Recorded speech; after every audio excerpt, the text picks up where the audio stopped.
we meet a guy on the road and he's hiding behind a tree, and you come across in a scooter and he'll feed you golgappe. Like, that really just does not happen.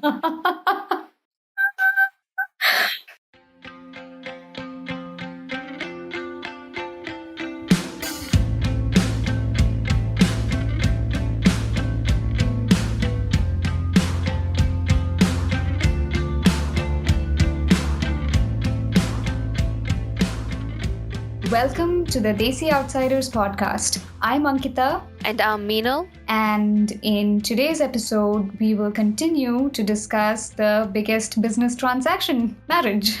It's a big topic to speak about. There are a lot of holes to fill in, and I still think 2 episodes is not enough. I think even listener stories would make up an episode of its own. There's just so much we can discuss. And before we proceed, I think we should just give a recap, because there's been a week's gap between these 2 episodes, so we can just recap everything we discussed in the previous episode. I think the main message we spoke about in our previous episode was mainly an introduction to what marriage is in India. You know, we spoke about religions, we spoke about subsets of religions, communities, and of course, you know, we know a lot of things happen in India where people are from different states, people have different ages and different heights and surnames, and the list is endless. I think our main conclusion we came to was that India's pretty crazy right now with relationships. Relationships and marriage and labels. I just want to really emphasize that we mention all these problems that we face in India and Pakistan, or, you know, in our Asian community, but as being raised in Europe, I think that, you know, even in Europe, you will still find these problems. And you will find not just with Desi people, but even with the Europeans themselves. Like, we can't forget that marriage is not something we just throw ourselves into. It's our life. It's our future. So everybody has issues to deal with. I think both of us, Ankita and myself, both believe that being raised as a girl in India or in Pakistan, we definitely face a lot more resistance than those in Europe. And in the previous episode, I mentioned how I was privileged. I was privileged and lucky that my parents did not offer too much of a resistance, and my parents were really nice about it when I went up to them and told them about my boyfriend, and they were ready to listen to me and they were reasonable, etc. And now I think I want to go back and correct what I said, because it shouldn't be that way. It shouldn't be a matter of privilege. It's sad that I should actually say that I was privileged to be able to end up with someone of my choice. Ankita, what you mentioned as privileged is pretty normal here. You know, outside of India, exactly. It's a normal thing. And I think that we call it as a privilege because we don't find it so often around us. And anything that we find so rarely, we see as a privilege. And it shouldn't be that way. It's wrong. You should never refer to that as it's something everyone should have the right to do. Like, make your own choice. When we watch Bollywood movies, or when we watch other people and we see, oh, they fell in love and it was such a fairy tale, and we see that as a privilege because we've been raised in such a way where we're not so exposed to seeing people fall in love and get married. Yep. I mean, when I look at the future of the younger generations, what I like to envision is that they will grow up and they will not have to say that I was lucky my parents actually let me marry someone of my choice. Yep. I hope to God that, you know, at least the future generations don't have to say that. And I hope to God that the labels disappear. Well, the labels will only disappear with time, Ankita. I mean, if we look at the perfect example, I mean, gay marriage, for example, was such a big problem 20, 30 years ago. I mean, when we have kids in the future, they will be shocked to hear that gay people couldn't get married. And in the same way, I believe that in 20, 30 years' time, kids who are born into our families, or, you know, any Asian family, they would be surprised to hear that you didn't have a choice in getting married. That's really strange. Exactly. And I mean, I look at it in the sense that when I listen to my parents' story, I am just so shocked to hear that they met once. And it's the same way when we'll tell our future generation these stories, they will be shocked. And I really hope this happens. Like, Meenal, if our kids, like your kids and my kids, go back and listen to this podcast and say, Mom, you had a podcast about this. Yeah. You know, if I get that reaction from them, God bless them. Yeah, that's what we want. Exactly what we want. We don't want anything but that sort of reaction. And Ankita, I think we should really start speaking about our influences around us, because I did mention Bollywood movies and I did mention all these things that we are raised with. But what do you think, Ankita? What do you think really influences us to believe these things or to think about these ideas? Because a lot of your stories and interactions in our previous episode, I mean, you had so many stories and each person you mentioned had a different way of looking at things. Yep. So what do you really feel their influences are, or what do you think our influences are around us? So I feel that the main problem is that a conversation does not happen or take place anywhere in their homes. Like they can't talk to their mothers and fathers and brothers and sisters about relationships. They can't talk about affairs. They can't talk about having a boyfriend and what a relationship entails. Like the only example they have, at least most kids from my generation growing up, the only example of a relationship between a man and a woman that they had was their parents. And they would look at that relationship. And honestly, Meenal, I've not seen my parents even tell each other that they love each other. Mm-hmm. I've seen them hug each other, hold Oh, you've seen hands, them and hug? joke. Wow. Yeah, but I've Lucky child. yeah, but I've never seen them say things like they love each other. I've not seen them kiss each other, and I cannot imagine them as Yeah. lovey-dovey, not teenagers, but at least youngsters. Just imagine you're raised in a household where just term love or the idea of love is so restricted that I'm sure that I mean, even my parents, Ankita, I mean, everything that you've just mentioned happened in my household as well. But if you think about it, that if you have parents who fear to express their love to each other, I mean, how much are they going to be able to express to their own children? How open will they be to their own children? In the future, if their child goes up to them and says, I love this person, or, I want to speak to you about it, they won't understand because they've never dwelled into this emotion completely. And another sad thing is that because these kids never grew up seeing this kind of emotion being expressed, so they know from the time they're children that they don't have the freedom to go up to their parents and talk about boy Yeah, and trouble. the problem is, Ankita, that the only influence they have is movies, or the only influence they Yep. have is books or TV Yep. shows. And that is just the completely wrong idea. I remember this time when my mom, so she basically has a carton full of Mills and Boone novels, Yeah. right? And she has like 40, 50 of those in her bookshelf. And as a child, they're these tiny novels, so easy to read. You can read them in one sitting, and they're all love stories and tall, dark, and handsome, and blah, blah, blah, blah. And always, this really rich, powerful man falls in love with the secretary, blah, blah, blah. Or one of those novels that I sneaked in had something to do with the Saudi royal family. This prince falls in love with this woman who goes to tutor his stepson or something. Yep. Something like that. Basically, 50 Shades of Grey, but but a more toned, a more civilized version. a more civilized version Wow, without the what was your mom reading?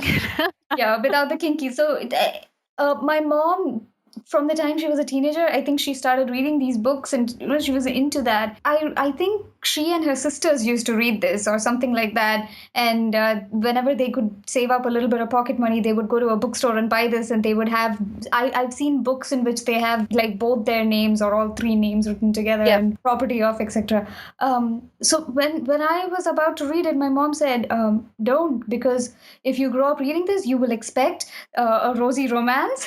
And I realized that she probably feels that she was misguided by that information. Yeah. The same way that Bollywood movies are misguiding, or even nowadays reading a blog and looking at someone having a happy No, relationship, but and you think, even like Instagram, Facebook, you see these photos of people having a good time or going on holiday. And yes, they are having a good time if they're on holiday or whatever, but you don't know what they're actually going through. I mean, they must have taken that photo and 2 seconds later must have had an argument. You don't know. And people fall for these traps, Ankita. I know Yeah. people who will maybe look at this a photo on Instagram or a photo on Facebook, and they'll just turn around and say to their boyfriend or girlfriend, "Oh, you don't do this for me. Look at this couple. They're so happy. Look at how they're enjoying." Exactly. And it's just the wrong way to look at it, because each relationship has their own unique aspect to it. Not all couples will go on holiday, romantic holidays. Not all couples will bring roses. Not all boys will sweep you off your feet. And Not everyone will cook for you. yeah, and we are very deluded. We're very deluded about this, and we have to understand that in any relationship we go into, that person always. I mean, everybody brings something different to the table, and we have this terrible idea that we meet a guy on the road and he's hiding behind a tree, and you come across in a scooter and he'll feed you golgappe. Like that really just does not happen. And people just think that these things happen, but bitches, I'm sorry. welcome. I need to laugh for something. Oh, where did that come from? Yeah, but I see the point. Like, I think there was a trend in Tamil movies where they would show college romance, and there's this guy doing his mechanical engineering, Yeah. and there's this girl, his junior preferably, who comes to college and he saves her from ragging, and then they start dating. And the whole idea is that they go on bike rides and they go to the beach and they share food and they, talk a lot, etc., etc. I remember one of my roommates. Oh wow, the stories! Oh wow, More stories coming this. in. Oh, the stories are just rolling. One of my roommates, she was maybe a little older than me, but she was this girl who didn't have a lot of exposure, and she just came to the city, and she really really wants to have a boyfriend or something, and she talks to me about this other roommate of ours who has a boyfriend, and they go on bike rides and everything, and she's like, it's like that movie, isn't it? Their romance is like that movie, your romance is like this other Oh, movie, wow. and it's all movie for her. So I said, why is it that movie? So she said, look, they go on bike rides, they met like this, they go to this place, they have a favorite restaurant to eat at. It's like the movie. Yeah, but And I think Ankita, it's the problem is that we, to some extent, we try and find solace in these movies. We've been raised in such a way where we believe that these things will never even come to our hands. But that's wrong. It will. It can. You just have to, you just have to be patient, and you have to live your life. but just don't live your life expecting it to be that No, movie. of course not. And I think, Ankita, that watching these movies, or I mean, reading books, watching movies, yeah, it's a great thing to do. But we have to some extent, we have to understand that no boy is going to make you happy for the rest of your life. No boy is responsible to keep you happy. No boy is responsible to keep you sane. And it's the same way, vice versa, for boys who are listening as well, that no girl is there to take care of your problems. No girl is there to be a therapist. So you have to learn how to deal with these problems by yourself. Not just girl or boy, even your parents are not going to solve your problems, or your happiness does not depend on whether they are in a good mood or not. Because I used to be that girl, Meenal. I used to watch Bollywood movies and expect to have a fairy tale, everything. And then one day I grew up, and slowly I started realizing it's taken such a long time to come to the stage where I know now that my happiness is in my hands alone. I'm married, I'm in a happy relationship, all of that is true. But if we have a problem or we argue or something, I try my best not to let that affect my happiness, because I cannot give away that control to someone else. Yep. Right? Yep. To a boyfriend, a spouse, a parent. To anybody. No. And It's in my hands. and I think because the way we've been raised and our upbringing, I mean, girls especially usually tend to be quite dependent on their parents. Guys Yep. maybe will, let go of that at some point in their life when they go off to work or when they go off to study. But a lot of young girls are dependent on their parents, and they rely every day for their parents to keep them happy, or for the parents to do something for them. And that's a really bad stage to be at, because you have to understand that one day you're going to want something and your parents are not going to be there to give that to you. They're gonna say no. They're gonna say no, and then you're gonna be in a situation where you won't know what to do and you won't know how to deal with it. So your influences, your expectations around you, you have to start calibrating it in the right way, and you have to start understanding that actually this is my life. I am an individual person. I'm not codependent on anybody. So Ankita, you can tell us about you and Shane. I mean, you are two independent people who do things together and you enjoy things together, but at the same time you have your own personal hobbies and you have your own separate lives. So Meenal, we have completely different hobbies, and at the same time, we have a few that it's like a Venn diagram. Yeah. Mm-hmm. We have a few hobbies that we both share, not necessarily the same things, but they can just be interconnected. For example, the blogging thing that I started, it was a hobby at first, and he was interested in creating the backend stuff, like writing code, etc. Mm-hmm. Similarly, this podcast, which I started as a hobby, he's doing the backend stuff even now because he likes doing that. So these are a few shared interests that we have, but not necessarily the same thing, right? It's not about writing for him. It's not about writing code for me. Yeah. But it comes together. But at the same time, we are completely different people. He likes playing his games and I like reading my books. We just mind our own business. And if he says one day that today I'm in the mood to play games and I really don't want to sit and watch something with you, I want to play my game. I let him do that. And just day before yesterday, you won't believe it, I woke up at 5 in the morning and I see that he's still playing his game. At 5 in the morning? At 5 in the morning. So he started by like 7 p.m., I think. So 10 hours straight, he had something to eat and that was his only break and he kept playing and playing. It's his, I don't know, that's how he copes with stress or that's how he copes with everything. it just makes him happy. And at 5, I had to put my foot down and say, you have to come back to bed because tomorrow is a long day. It was on Friday night, and Saturday we had a long day planned with our friends, Yeah. and we had a lot of stuff to do. I said, if you don't do it now, you're going to be drowsy. And then he wakes up on Saturday by 10 a.m. and he says, you're just so loud, I couldn't sleep. Oh, so it's your fault.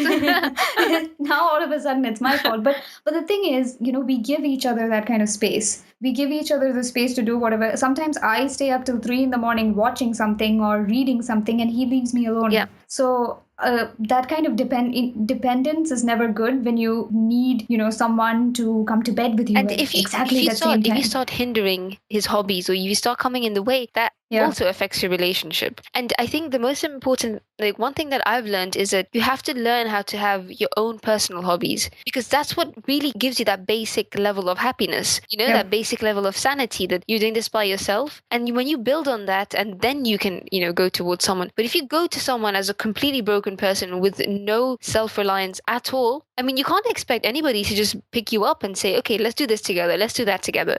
There's only so much that you can depend on one person. And to some extent, Ankita, you and Shane, you rely on each other because you're a team. But that's a different stage of your relationship. Yep. But there's so much that I learned only after living with him. And we started living together only after we were married, right? So there's just so much. So this thing I told you about leaving people alone and letting them do what they want to do when they want to do those things, I learned that I can say maybe half a year ago, because till then I would feel dependent on him, and I would say, I can't fall asleep when you're not right here, or something like that. And then I realized that is not making him happy. And I think that, okay, before you get married, I know it's not an easy thing to say, okay, let's try and live together before we get married. I mean, especially in our, in the culture we live in, it's not so easy to do that. But we as you just said, that you've learned how to deal with it after you got married. Now, before you were married, or when you were just in a relationship, how much did you really depend on him, on your happiness? Because that was easier because we were not in the same place. We had more of a long distance relationship. So if we had an argument or a disagreement, we would just mind our own business, and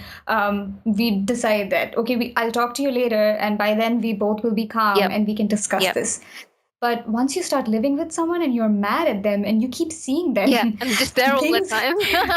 And a lot of young girls get into relationships very young, at the age of 12, 13, 16, 15. I think that's the age where you're growing up, you're going from teenagehood to adulthood. That's a time in your life where you start to develop your own hobbies and you start seeing life in your way. But when a boy comes in, you forget all of that and you start to live a life through his eyes as well. And I think that is very wrong, because that's stopping you from being your own unique person, your own individual person. And we have to understand that there's a beauty in everybody, and don't let any relationship or don't let anybody come in the way of that. Express it yourself, develop it yourself, grow yourself, and only then you can really have a good functioning relationship. I mean, I wish someone had the things that you said right now. I wish someone had told me that when I was 16 years old and I was in my first relationship and I thought I was going to marry that dude because I'm in love and this is Bollywood and this is my fairy tale. Nobody told me this either, but it was only through my own experiences and my own, living away from home and living away from my loved ones. I had to find that solace in myself, and I had to find those things that keep me happy. And this is when I started developing my own hobbies.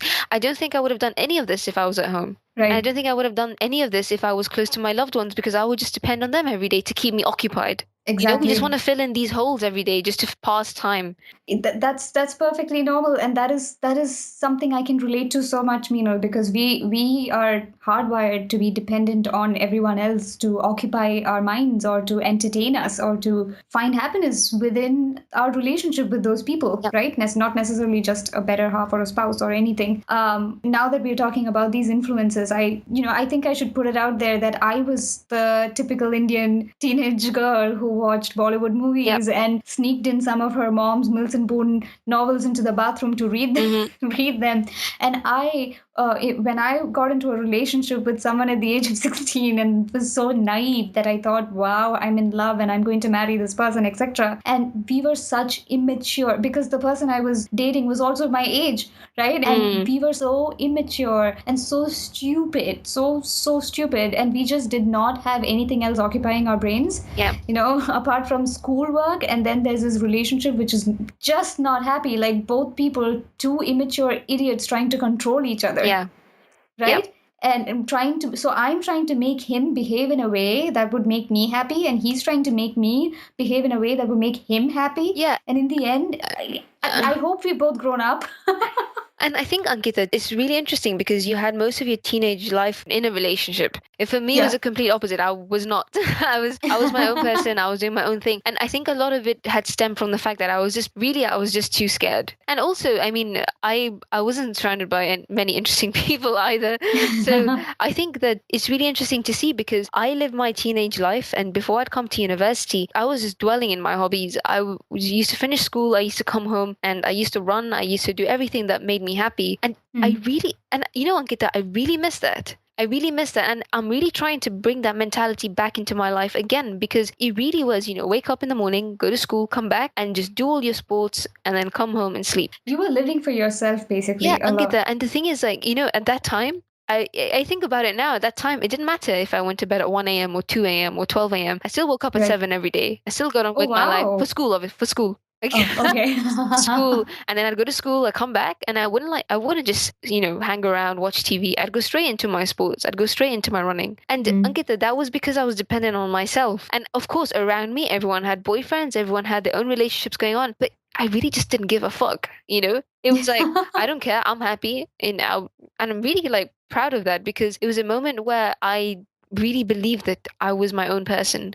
You were serving yourself, Meenal, and that is the best kind of service. Yeah, and when I came to and the most important thing, Ankita, I had that mentality when I came to university. I left Mm. home and I lived by myself. I had no problem. It was a time in first year medical school. Everyone is stressed, everyone is trying to pass all their exams. But Ankita, I still look back and I think that was the best year of my life. It was the best year of Yep. my life because I was facing those challenges head on by myself. And that was the best feeling because I was conquering every day. Oh, wow, Nobody so inspirational, nobody Meenal. was with me. And when I came to university, everyone was finding a boyfriend. People started moving in together. People started doing all these things. Oh, my boyfriend's coming over. I'm going to stay. I just kept thinking, like, I don't need that. And I didn't need that, Ankita, because I actively made that decision when I was a teenager that, Mm. I really just want to be my own person. And I'll only get into a relationship when I feel that this person is worth it or when I feel completely ready. And I think the main influence I had, Bollywood movies maybe made you feel like, oh, fairy tale, whatever. But for me, I was Yep. like, you fucking stupid people. Like, this is not. So I had a completely Oh, different, God. I had a I completely wish different I outlook. had that at that age.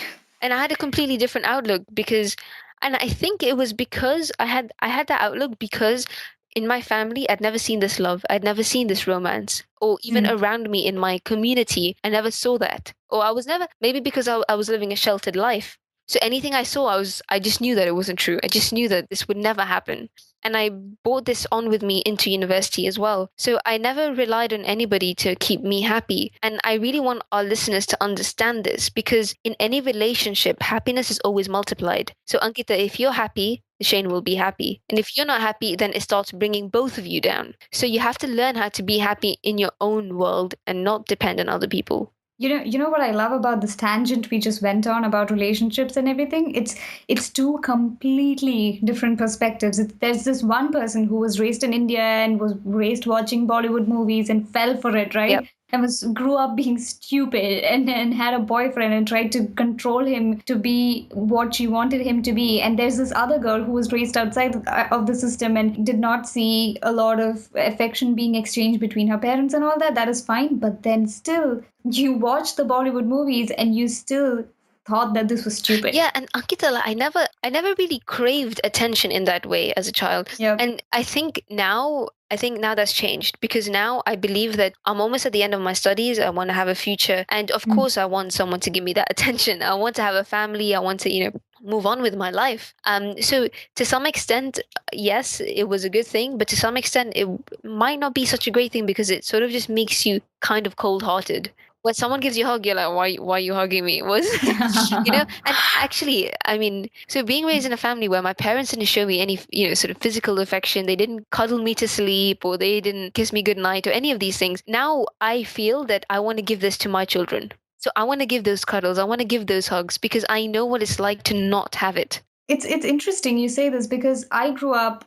My parents always cuddled me, showered me with kisses, and even on the day before my marriage, the day before the wedding, I slept in between my parents, and my dad would cuddle me, my mom would cuddle. I took it for granted, and I never knew that you could possibly feel that you need to give it to your kids because you know what it's like to not have it. Yeah, I think the thing is with my upbringing, Ankita, it was very sort of military. You wake up in the morning, you have a shower, and then you do your sports because we always had to have structure in our life. We always had to have a routine. So my parents would say, go do your sports, come back, study, and that's all it was. So I And to think that my dad was actually in the military, and I'm like the most indisciplined little shit. Ankita, it was probably because you are the only child and you were the girl, and girls are usually dainted. Everyone daints around them. I think my dad was very affectionate towards me, and he still is. And I'm his only daughter, and he really shows that. My mom does that with my brother. So, there's always that divide. But I think that if you're raised in a family where you always cuddle, where you're just showered with affection, this is what you're going to expect in your future relationship. But wake up, guys, that really doesn't happen. That really doesn't happen. Wow, I'm so glad we could bring both these perspectives into the podcast because here I am with my cuddly upbringing and with all my Bollywood influence and all the expectations I had growing up, and there you are with a completely different perspective, and I'm glad we could bring it in. Yeah, and I think that it just really is you nature and nurture, Ankita. That's all it is. It's not something that you can teach people. It's not something that you can predict for people or force people to do. But these are just our ideas and our perceptions of what love is and what relationships should be like. But I really hope our listeners will tune in and give their own perception, because this is just Ankita and myself. I don't Yeah. know what other people have been through, and I don't know what other people might I think. mean, we're just two girls hanging out and talking about our childhood, our teenage, and our influences and our perceptions. But I really wish, when I look back at that time, I really wish I had someone I could just go up to and have boy talk with. Someone I could just talk to about the stupid things that I was doing. I wish someone would just tell me, "Darling, you're stupid." But Ankita, I think that I mean I was raised in Europe, and it was just my parents, myself, and my brother. Now I had a few friends around me, but the thing is, Ankita, even they were deluded. Even they were in that sort of bubble where they thought that life is a fairy tale. So I just actively did not even bother to start a conversation like that, because I just knew it wouldn't take me anywhere. Now I would have loved to have this conversation with my mother. Me too, right? That is what I meant. Like, I wish I could. So if my kid ever came up to me and spoke to me about boy trouble, I would love to tell her, what it's like to be in a relationship. But I really didn't have the freedom to go up to my mom and talk to her about boy trouble. Yeah, but Ankita, your mom didn't have that freedom to go to talk to her mom about it. So she just did the same thing to you. And it's the same with my mom as well. But I think that our generation, we have to be much more active in this. But we have to, if we see something that doesn't work well for us, and we have to make that change. And I have younger cousins, and they speak to me about whatever they want to, and I always help them, and I always try to give them my advice. But I never had that sort of elder sibling. I have an older brother, but you can't really talk to a brother about these things. It's a bit awkward. So I think that one thing that if anybody who's listening, if you feel that your mother or your elder sister are, if they're approachable, go ahead and talk to them, because you need that advice, you need that guidance. You need their perspective and, yeah, guidance, Because, exactly. darling, if you're just 15 years old and 16 years old and you think you're in love, then Then you're stupid like snap out, me. snap out of it. Speak to your mom, speak to your elder sibling or your cousins or anyone in your family, someone you can really trust, and just have that guidance and just have that perspective that life isn't just about you and a boy, living a fairy tale life. Now, what does this have to do with marriage?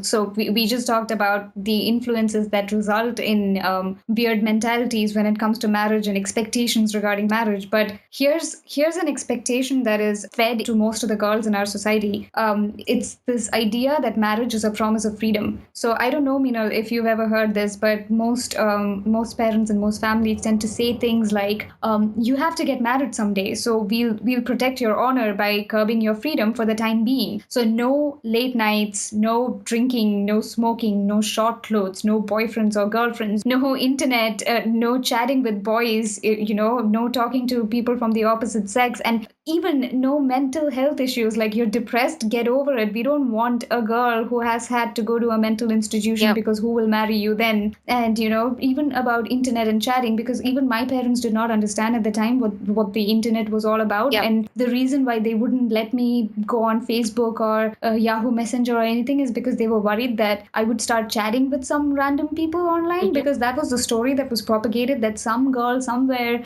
started chatting with a stranger and then she eloped with him. And my parents just heard that. They took that bit of information in, and they would say, no, you don't need access to the internet because you will find someone there and you will chat and then you elope with them. Or, so basic idea is that we will curb your freedom till you get married. And then you can do all of those things after your marriage if your spouse lets you. I've heard my mom say, like, you want to wear that dress, you wear that after marriage if your husband doesn't have a problem with it. But Ankita, you've mentioned a very, very good point, because our parents do tell us, once you get married, we'll back off, we'll stay away, do your shadi, and then we're not involved anymore. But Ankita, to some extent, we believe that as well. We always say freedom. Freedom comes on a silver platter once you get married. And it's not. It really isn't like that, because I've spoken to a lot of people, and a lot of people have told me that, oh, Mia, once you get married, then everything will change. But I don't believe that, Ankita, because marriage, as much as it is one of the most important chapters of your life, or the most important chapter of your life, there's going to be a whole story after that as well. And we always think that you get married and no one's gonna have any arguments, no one's gonna have a problem with you, no one's gonna judge you. And you can do whatever the hell you want because that's what was promised to you. Yep. Like, you want to do that, do it after marriage if you want, is what everyone says, right? Yeah. And I think that it's just a really stupid idea, because people think that you get married, and that's sort of, if you look at freedom as a graph, you would think that your freedom is escalating, and then it doesn't. It will hit a plateau phase, it will be peaks, it will be troughs, and you will have problems with your own spouse. I'm sure there's not a single girl in India right now, married or unmarried, who hasn't heard this. That get married and do whatever you want, because you have the freedom to do whatever you want after marriage. But you don't, because after you're married, you still have responsibilities. You're responsible of literally another human being. Like, it's just so stupid to say that you have that freedom. And Ankita, you mentioned that people mention marriage as a promise of freedom. But if we take a step back, people also say that you start earning money, you can do whatever you want. Oh, that's the first step. That is to encourage you to start studying and working towards this goal of earning money. But the main thing, especially for girls, is you want to wear that dress or go out clubbing, do that after marriage. So people think that, okay, I will start earning money and then I'll have the freedom, then I can choose the guy I want. And then your dreams are shattered. The dreams are shattered right there. Because that doesn't happen. Because your parents will still be involved and your family will still be involved. So then you say, okay, I'll get married and I'll have more freedom. But even that doesn't happen. I mean, my parents are still involved in my life, Meenal, to a large extent. Before this Greece trip, my mom called me to say, are you going to wear a bikini? Maybe, yeah, like 5 minutes ago, not 5 minutes ago, before we started recording this episode, she had called me and she saw my swimming costume and she was like, I like it, it's so nice, it's like a dress, it's blah, blah, blah. And then she's like, I was worried that you were going to buy a bikini. And I said, just because you said that, now I think I want to go and buy a bikini. No, just because, so I make it clear to my mom that although she's a big part of my life and I talk to them at 2 or 3 times a day and my parents are really important to me, all of that is great, but I cannot give her that kind of control over my life. Like, I'm not gonna not wear a bikini just because she asked me not to. Yeah, I think what we all want is our parents or our family to be involved in our life, but not control. Exactly. And I think you made a very good point there. Like, you have to draw the line somewhere along the lines where you say, I mean, they're always going to be a part of your life, which is great, but it's up to you how much control you give them, because to them you are their baby, right? No matter how old you are, you're 40, 50 years old, to them you are their baby. You may be 40 or 50 years old, but at the end of the day you are their baby, and they really don't know the boundary or the line. They will, as much as you keep feeding them with this freedom, they will keep coming up to you and telling you what to do, but you have to put your foot down and say, no, mom, you do not tell me whether or not I wear a bikini. Yeah, and Ankita, I know so many stories where, the girl has got married and she said, oh, finally, I'm out of this cage I was trapped in. They get married and then they have another family to deal with, and that's the in-laws. So the thing is, especially in Asian families, in Desi families, whether you're in India or in Pakistan, you will always get married into a family. You have to understand that you're getting married into a family. You're not just getting married to one person and you live your life. Yeah, it does happen. Of course it happens. But to a certain extent, you're getting married into another family and they have their own restrictions and they have their own policies and they have their own rules. And they have been promised a nice, well brought up Indian girl who's going to listen to everything they say. And they are going to say no late nights. And this girl who was promised freedom will be like, but I was told that I can do it after marriage. Yeah. And it doesn't happen. It really doesn't happen. So for those of you who are listening and you think marriage is a way to sort of escape, it's a lie. You think twice. I mean, think about who you're getting married to. Think about the family you're getting married into. You know, you have to be very, very careful about these things. And if you haven't done your research properly, you're going to get married to someone and then you're going to have more restrictions and maybe even more than what you had in your own house. Yep. I mean, the next time you hear someone tell you that you want to do this, do it after marriage, you will have the freedom to do it after marriage, understand that it's a lie. And if you want to do something now, start doing it now and, stand up for yourself and put your foot down. Yep. Because if you practice it now, then you can do it at a later stage when someone else,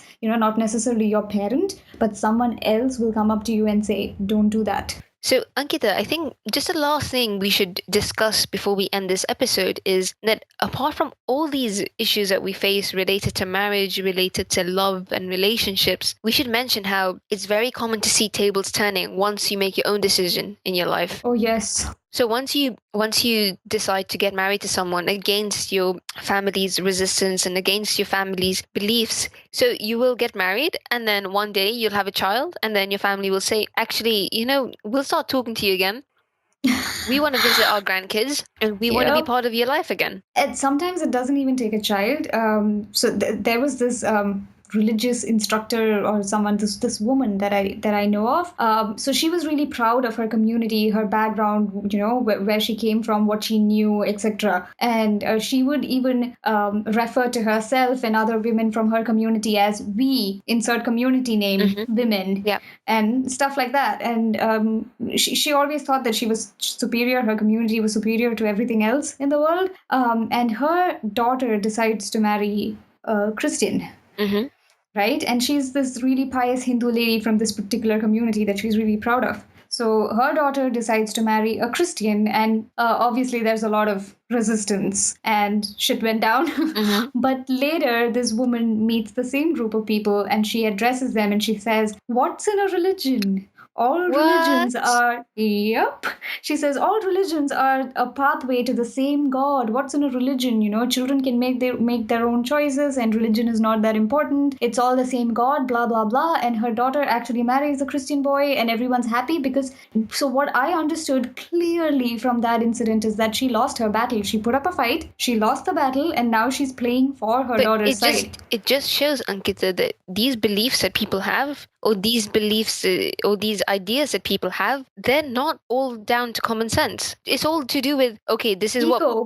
It's all to do with, okay, people have believed this for 100 years, I'm going to follow it. And now when they follow it, why? Because of convenience. And they follow it because it's convenient to just survive in this society. Once things change, they will start looking at it from a different light, which is something that she should have done before they even. So she puts up all this resistance and she goes through this mental torture and her daughter goes through mental torture, right? And nobody's happy. And finally she realizes that the only way for her to not lose her child is to be supportive of her decision. And the good thing is that her daughter is independent financially and, she has a job of her own, etc. The boy she chose for herself is also like that. They have a happy life together. All she had to do was accept it and not be so controlling of it. The reason why this lady decided to turn the tables was because she probably realized that actually I cannot fight this resistance any further. It's just much more convenient for me to just say, okay, it really isn't a big deal. And it confuses me, when the tables turn. It's like, where's your integrity? Where's the family honor thing you were talking about and upholding? Where did all that go? All of a sudden, you're saying that all religions are the same. Then why couldn't you have done that in the first place? Why did you have to offer this kind of resistance? And another trend that I have noticed, Meenal, is,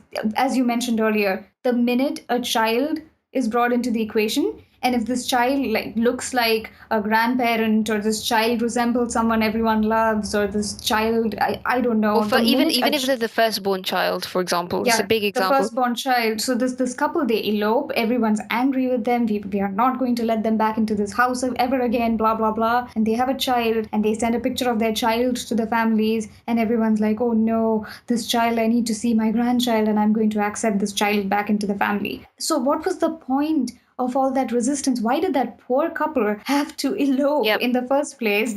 Just so that everything gets resolved the minute there's a child. So is this incentive to the couples that are facing resistance right now, that the minute you squeeze out a baby, everyone's going to be happy with you? Is that the right reason for people to have a baby? It's wrong on so many levels. Yeah, and I think that when we speak about this issue is that we need to understand that we will always try and fight this resistance before you get married, or if you want to take any of your relationships further. But, ultimately someone has to give in. Or someone has to, or maybe not. I mean, some people are living their lives happily, not having to give in to anybody, and they do their own thing. But, our families are very close to us. They're very close to our hearts, and they always want to be a part of us in some way.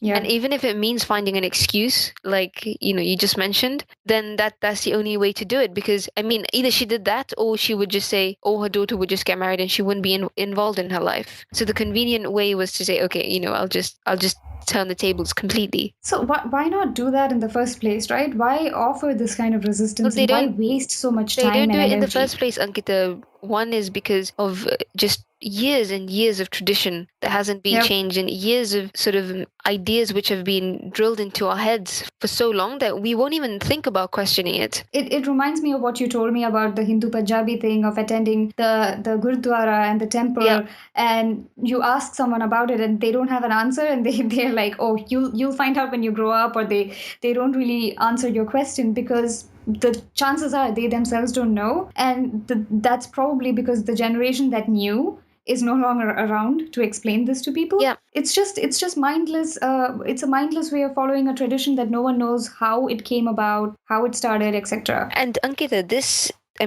two episodes, we've spoken about how traditions and years of culture have influenced relationships and marriage. But I really wanted to tell our listeners that love is a big emotion, and it can be with your siblings, it can be with your parents, it can be with your spouse. And we will discuss this in the next coming episodes, that relationships with your parents and relationships with your siblings include love, but it's an all different side. And we all face problems again with parents and brothers and sisters. And we will talk about this in the next few episodes. So if you have any stories you'd like to tell us, or any letters you want to send us, any advice, anything that's on your mind, just please email us at mail@desioutsiders.com, and Ankita and I will try our best to go through everything and answer your questions. You can find us on social media at the Desi Outsiders, and you can keep up to date with what's happening. And also, I'd like to mention that we have our sister website, which is Feminism India, and please stay in touch through there as well. And all our writers are giving their own personal stories, and this is a platform for your voice to be heard. So stay in touch with us.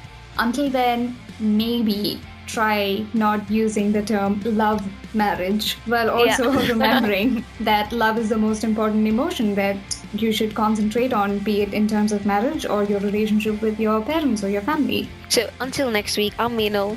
And I'm Ankita. And we are the Desi Outsiders.